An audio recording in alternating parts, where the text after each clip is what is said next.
Le 7-10 Listen anywhere.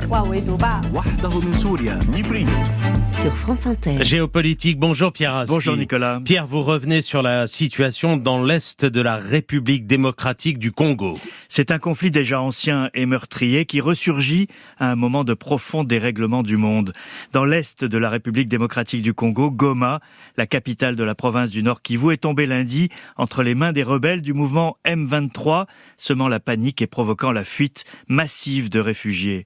L'est de la RDC connaît une multitude de mouvements de rébellion plus ou moins actifs. Mais le M23 a une caractéristique, il est activement soutenu par le Rwanda voisin, qui aurait 3 à 4 000 de ses hommes sur le sol congolais.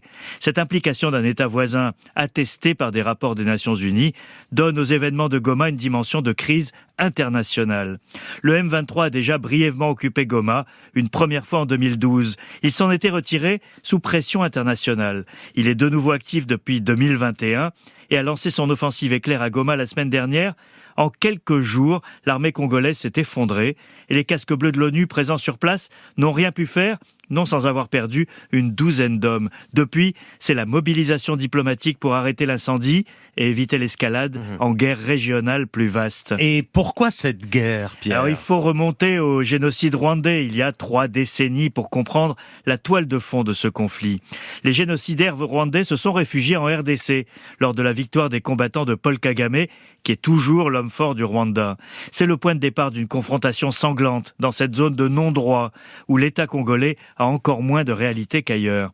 Il faut y ajouter la présence dans cette région de certains des minerais les plus convoités du moment, comme le coltan ou le tungstène, indispensables pour les outils numériques que nous utilisons ou pour les batteries électriques.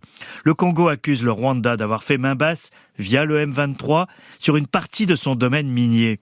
Le gouvernement de Kinshasa a d'ailleurs porté plainte contre Apple pour utilisation de minerais obtenus illégalement dans cette région.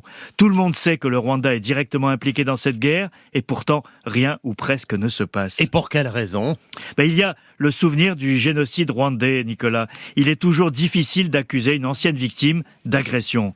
La France, qui vient à peine de réussir une difficile réconciliation avec le Rwanda, a longtemps esquivé la question. Dimanche, lors d'une réunion du Conseil de sécurité de l'ONU, l'ambassadeur de France a spécifiquement mis en cause le soutien actif des forces de défense du Rwanda au M23.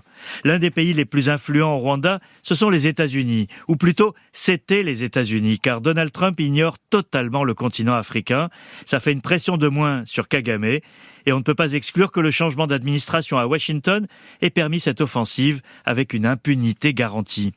Les pays africains tentent des médiations. Le Kenya cherche en vain à réunir Paul Kagame et son homologue congolais Félix Tshisekedi. L'Angola a mené plusieurs rounds de médiation, là aussi sans succès. La communauté internationale est particulièrement démunie pour faire face à une crise qui menace de s'étendre avec son coût humain dramatique, un clignotant de plus sur la carte du chaos du monde. Pierre Aski, merci.